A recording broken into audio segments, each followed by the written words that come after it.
It was 34 World Cup wins at a trot for Australia, and now that winning streak is over thanks to a very, very organised, professional-looking, it's hard to say, it's difficult to even imagine that, but a professional-looking Pakistan was the one to break that winning streak. It's almost irony because Pakistan was the one where it all started. It was the game against Pakistan where it all started. In the studio, we have Sanat Jayasuriya, and of course, standing by, we have Boria Mazumdar, Arun Lal, and of course, Atul Vasan. Anand, first, before I go to the rest of the panel, what are your thoughts on today's game? My thoughts on today's game, Jaya Baba, you are wrong. Your funny feeling didn't happen. That's why we moved him out of this chair. And he predicted bat first, Australia win toss, bats first, 260, Pakistan lose. But then they had a different story to tell altogether. Atul Vasan, you're looking a little dark. Maybe, you can brighten up a little there. But Arun Lal, what do you think about this game?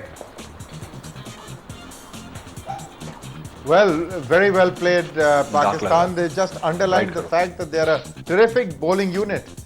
They're absolutely magnificent today. So watch out, everybody. They've got the bowling.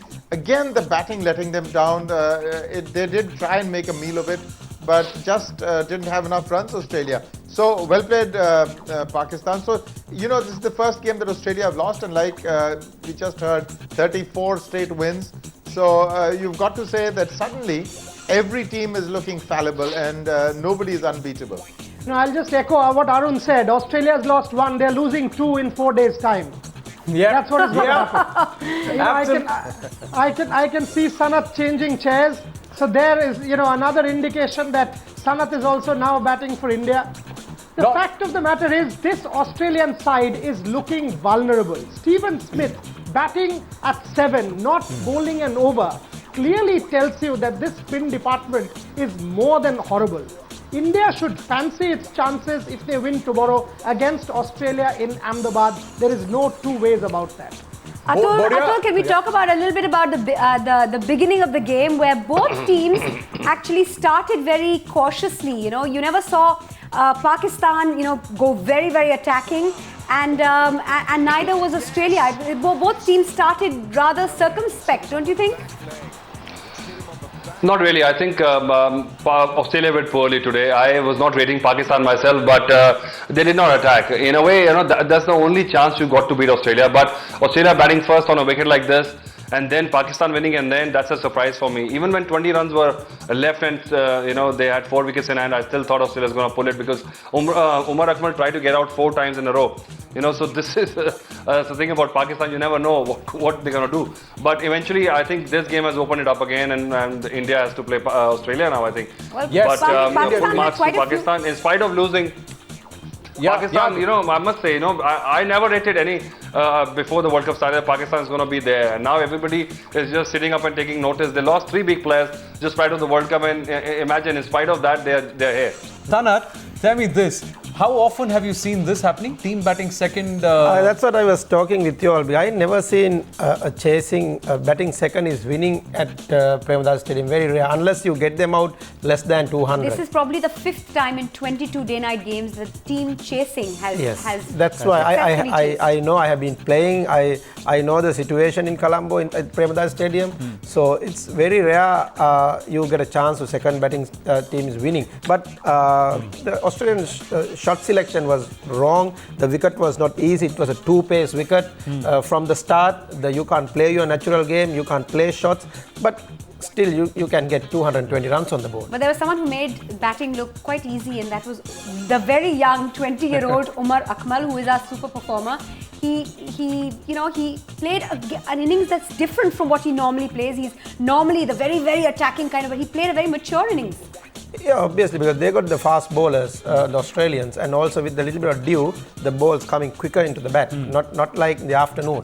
So they don't have the spinners who bowling like the Pakistanis. A bit unfortunate for Australians, they don't have a spin attack. When you play in Sri Lanka, at least you need to bowl about 25 overs with the spinners. But surprisingly, it was Kredja who bowled decently today. He bowled pretty well today. But Arun, we also have to salute the 2 youngsters, isn't it? Umar Akmal, Asad Shafiq, showing a lot of temperament and guts out there to go and brave that kind of onslaught from the Aussie pace battery, not just in terms of fast balls, but also a lot of verbal volleys and chirp coming at them. Yes, certainly. When you're playing international cricket and you're playing World Cup, you've got to be ready for all eventualities, Anand. But Umar Akmal is now an established cricketer. He's a young player. He's a very exciting player, and he's the future of Pakistan cricket. So he's one real rising star, and he's unbelievable. I think he should be up slightly higher up in the order. I've always felt that way. But he's a very exciting prospect. Shafiq, yeah, a little way to go, but certainly he's got the temperament. He's got the will to fight, and he was very impressive today. 176, you'll fancy your chances. Even if it's 98 for 4, you still think 75 runs to go, we'll win it. So of course, as far as I'm concerned, it's the bowlers, because you bundle out Australia for 176, that's kind of winning a lottery, because it doesn't happen. 10 times out of 10, Australia gets more than 200. So for me, it was the bowlers. Definitely Umar Gul, that first spell was brilliant. Then, 4 wickets for 30 runs, 7.4, despite actually cramping up and having a bit of a strain in his second over. That showed a lot of guts, a lot of determination, and a lot of passion. So no question for me, definitely the bowlers. But Umar Akmal, 98 for 4, to be able to soak in that pressure, appropriate that pressure, and then give it back to Australia. Fantastic batting. Well, I think I will compliment Asad Sheikh with the victory more than Umar Akmal actually. I think it was his innings that brought them here. Otherwise, if he wouldn't have played that knock, he just stood there, just took everything. Because from the other end, batsmen were trying to get out, and that's their nature. They try to attack when they have to defend, And Umar Akmal was actually lucky a couple of times, He got away with it today. But Asad Sheikh is the man to watch. I think he was not even in the equation. Last 78 not out and this knock, I think Pakistan has suddenly found a top order batsman.